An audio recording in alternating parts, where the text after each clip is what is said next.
Cursor সূত্রের কিছু problem করাবো যেগুলো পরীক্ষাতে মেনলি পড়ে কার্সর সূত্রের প্রয়োগ। এবং এই যে আগের ক্লাসে বা আগের ভিডিওতে যেটা বলেছি মেরু বিশ্লেষণ এবং লুপ বিশ্লেষণ, এই দুটোর উপর ডিপেন্ড করে বেশ কিছু সার্কিট আমাদেরকে সলভ করতে হয়। এবার যেহেতু এমসিকিউ বেসিস পরীক্ষা, সেহেতু খুব তাড়াতাড়ি আপনি সলভটা করে উত্তর অপশন ওয়াইজ যেটা উত্তর সেটা উত্তর করে আসতে হবে। তার জন্য দরকার তাড়াতাড়ি প্রবলেম সলভ করার যে ট্রিক সেই। এবার যেহেতু থিওরি বেসিস পরীক্ষা নয়, প্রবলেমের ক্ষেত্রে লেখালেখি আমি করাচ্ছি শুধুমাত্র আমাদের দুটো হাতিয়ার, একটা হচ্ছে কেসিএল অর্থাৎ কির্চফের কারেন্ট ল, আর একটা হচ্ছে কেভিএল। এই দুটো হাতিয়ারকে কাজে লাগিয়ে আমরা জাস্ট সার্কিটটা সলভ করব। তারপর তারপর আমরা দেখি খুব কমন সার্কিট, এই সার্কিটটা কোশ্চেন ব্যাংকে খুলে দেখি এই ধরনের সার্কিট একদম মানে পাতায় পাতায় পড়ে, পেজে পেজে পড়ে। তো চট করে আমরা দেখে নিই যে এখানটাতে দুটো লুপ আছে, তাই তো? প্রশ্নটা হচ্ছে কি, প্রশ্নটা হচ্ছে এই দুটো কোষের এবং দুই কোষের সমান্তরালে রাখা হয়েছে, এদের সঙ্গে আরেকটাকে আরেকটা 5 ওহমকে কি করা হয়েছে, এদের এই সমান্তরাল সমবায়ের শ্রেণীতে রাখা হয়েছে। বলছে এখানটাতে আই এর মান বের করতে হবে, অর্থাৎ 5 ওহমের মধ্যে দিয়ে প্রথম মানটা বের করতে হবে। তাহলে প্রশ্ন হলো কি 5 ওহমের মধ্যে দিয়ে প্রবাহ মাত্রা অর্থাৎ আই, অর্থাৎ আই। এবার আমরা চট করে দেখি লুপ অ্যানালাইসিস করতে গেলে কিছু কিছু প্রয়োজন। ফার্স্ট লুপ, এই যে এই লুপটা আমরা দেখতে পাচ্ছি, এই লুপ, এই লুপটার ক্ষেত্রে দেখো এটা কি কারেন্ট দিচ্ছে, অ্যান্টি ক্লক, এই যে অ্যান্টি ক্লক কারেন্ট, আর এই সোর্সটা দিচ্ছে ক্লক কারেন্ট। তাহলে আমরা অ্যাজ আমাদের কনভেনশন অনুযায়ী আমরা যেটা জানি, তাহলে এটা হচ্ছে পজিটিভ সোর্স অর্থাৎ 2 মাইনাস 1.2 ইকুয়াল টু এটা নেগেটিভ সোর্স, তারপর নেগেটিভ কারেন্ট I1 টা, তারপর negative current minus 0.5 into I1 plus I2 positive current 0.1 into. বাস এবার এই লুপটা দেখতে হবে। এবার এইটুকু বাদ, এইটুকু বাদ, এই যে এই লুপটা মার্ক করে দিই, এই লুপটা তোমরা বইয়ে খেয়াল করলে দেখতে পাবে যে এখানে এবিসি বিভিন্ন নাম দিয়েছে এবং এই ক্লোজগুলো নাম ওরা উল্লেখ করে দিয়েছে। তাহলে চট করে আমি এই লুপটা অনুযায়ী লুপটা কোথা থেকে আসবে, কেভিএল প্রয়োগ করে এই লুপটা। এবার এগেইন কেভিএল প্রয়োগ করব কার হচ্ছে এই লুপটা যেটা আমরা দেখো। তাহলে এখানে কারেন্ট থেকে I2 আর I1 তার জন্য সৃষ্টি হচ্ছে টু ভোল্টের জন্য, অর্থাৎ দেখো দুটোই নেগেটিভ কারেন্ট, দুটোই অ্যান্টি ক্লক কারেন্ট, দুটোই নেগেটিভ কারেন্ট। তাহলে সোর্স কে এখানটাতে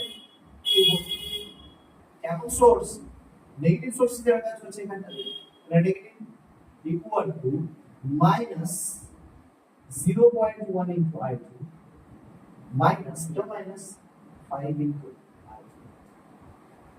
আশা করি সমস্যা থাকার কথা না।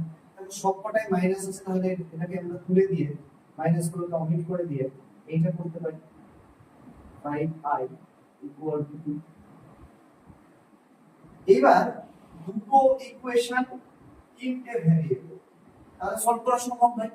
তাহলে আমরা থার্ড ইকুয়েশন বুঝতে হবে তিনটে ভ্যারিয়েবল ছিল, সেই জন্য আমরা এখানটাতে এই পয়েন্টে বা এই পয়েন্টে যেটা কিছু বলতে পারি, এই পয়েন্টে ধরি আমরা, এই পয়েন্টে আমরা কেসিএল অর্থাৎ কারেন্ট ল, কার্সরের কারেন্ট ল অ্যাপ্লাই করি। এখানটাতে দেখো বীজগাণিতিক সমষ্টি কি হয়, কার্সরের প্রথম ল অনুযায়ী যে কোনো একটা মেরুতে, মেরু অ্যানালাইসিস করছি আমরা, এটা যে কোনো একটা মেরুতে যতগুলো কারেন্ট ঢুকছে বা বের হচ্ছে তাদের বীজগাণিতিক সমষ্টি শূন্য, অর্থাৎ আই বেরিয়ে যাচ্ছে, বেরিয়ে যাওয়াটাকে আমরা এখানে যদি পজিটিভ ধরি তাহলে I1 এবং I2 ঢুকছে, এটা ইকুয়াল টু 0। অর আমরা কি পাই, I2 এর মানটা পাই I minus I1। বা অনেকে যদি তোমরা যদি মনে করো যে এইটাকে এই ঢুকছে কারেন্ট আর বের হচ্ছে কারেন্ট এই হিসাবে যদি লিখো, তাহলে I সমান সমান I1 প্লাস I2 ডিরেক্টলি নিতে পারো, সেখান থেকে সেই রেজাল্ট আলটিমেটলি এই জিনিসটাই আসছে।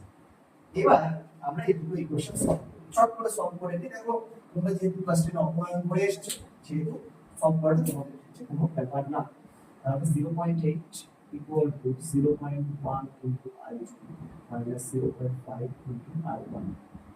তো কি করব, I2 এর জায়গায় পুট করে দেব 0.1, I2 এর জায়গায় I minus I1 পুট করলাম মাইনাস 0.5। ইকুয়েশনটাকে লিখে নাও, তাহলে জায়গা নেই করার।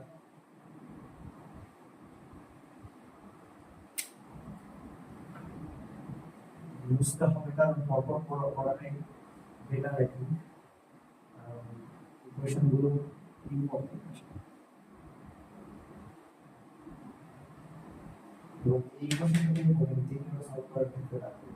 তাহলে একটা কাজ করি, এখানটাতে একটা পার্টিশন করে এইখানে স্টার্ট দিয়ে আমরা এখানে করছি সলিউশন। তাহলে পরের লাইনে কি করব, 0.1 into i minus 0.1 into i1 minus 0.5 into or 0.1 into i minus তারপর 0.6 i1 equal to 0.2। এবার আমরা যদি দশমিকগুলোকে তুলে দিই তাহলে এটা কত হবে, i minus 6 i1 equal to 8। এইটা আমরা ইকুয়েশন। সেকেন্ড ওয়ান এটি, তাহলে এটার ক্ষেত্রে দেখো আমরা কি করেছি, i2 এর মানটা পুট করে দেব। আবার এগেইন i2 এর মানটা পুট করব। তাহলে এখানে কত হচ্ছে, i2 এর মানটা পুট করলে কেসিএল টার রেজাল্ট আছে, এইটার রেজাল্টটা এখানটায় করছি, স্টার দিয়ে দিই, এটার রেজাল্ট এখানটায় করছি। তাহলে 0.1 into i minus i1, i2 এর জায়গায় পুট করলাম, ভালো করে খেয়াল করো, plus 5i equal to 2 or এটা ব্ল্যাক পেনে করি, সলিউশন দুটো বাড়িতে থাকবে, দেখতে সুবিধা হবে।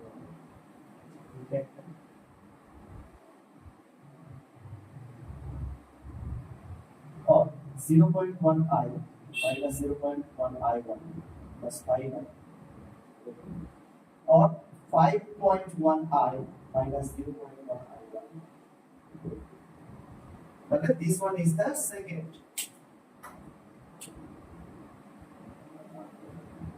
এবার দুটো দেখো i আর i1 এর ইকুয়েশন আমরা পেয়ে গেছি, আমরা সলভ করব। তাহলে সলিউশনটা চলে আসি এখানটাতে, তাহলে ওটাকে কত 5.1 দিয়ে গুণ করে দিই, 5.1i minus 6 into 5.1 into i1 equal to 5.18। 5.1i minus, যদিও এটা i টা যেহেতু বের করতে হবে আমরা i1 টাকে এলিমিনেট করলে ভালো, ঠিক আছে, i1 টাকে তাহলে একবারে উত্তর চলে আসবে, কারণ আমাদের i বের করতে হবে, ঠিক। তাহলে আগে i কোটাকে, তাহলে এটাকে আগে দশমিক তুলে দিই, আর একটা লাইন এখানটাতে আমরা করে দিই, তাহলে দশমিকটা যদি তুলে দিই অর্থাৎ 10 দিয়ে গুণ করছি, তাহলে 51i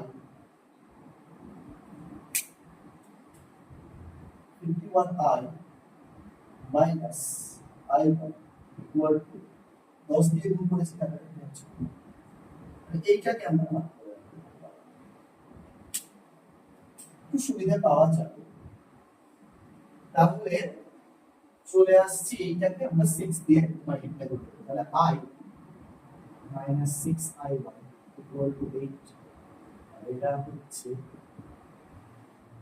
6, এটা 6 দিয়ে গুণ করছি, তাহলে 6 306i minus 6i1 equal to 6 দিয়ে 20 কে, তাহলে এখানটাতে আমরা যদি মাইনাস করি প্লাস মাইনাস 305i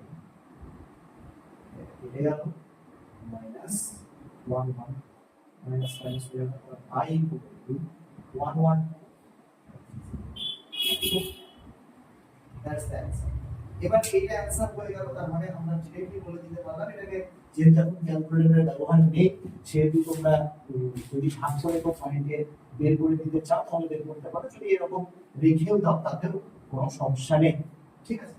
এখানটাতে যদি এরকম রেখেও দিয়ে আসো তাতেও সমস্যা নেই, তবে যদি পারো সময় যদি থাকে, আবার অপশনের ক্ষেত্রে মেইনলি 0.5 এর উত্তর থাকে, তাহলে সেক্ষেত্রে আমাকে মানে পয়েন্টের উত্তর থাকে, তাহলে সেক্ষেত্রে আমাকে পয়েন্ট বের করে দিতে হবে।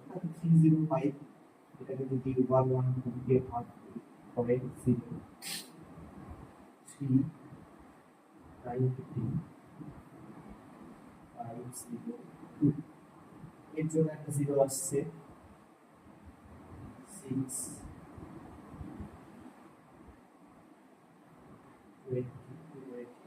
বাস আমরা আর যাব না, নিয়ার ইকুয়াল 0.36, এটা উত্তর করে দিয়ে চলে আসবো। যদি 36 এর জায়গায় আমরা যেহেতু আর পরে দশমিকগুলোতে গেলাম না, যদি 37 থাকে অপশনে, তাহলে 37 এর মধ্যে যদি দুটোই থাকে, 0.36 এবং 37 যদি দুটোই থাকে, তখন আমাদেরকে এটাতে থার্ড পদ্ধতি যেতে হবে।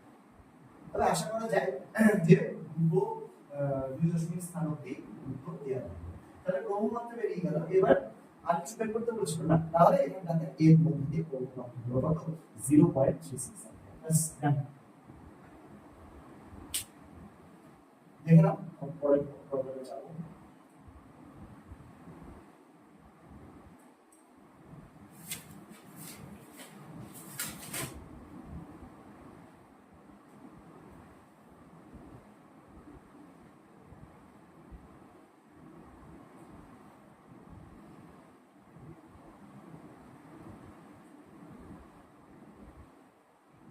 বেশ, বুঝলি? আমরা পরের অঙ্কে চলে যাচ্ছি, পরের সার্কিট আঁকবো।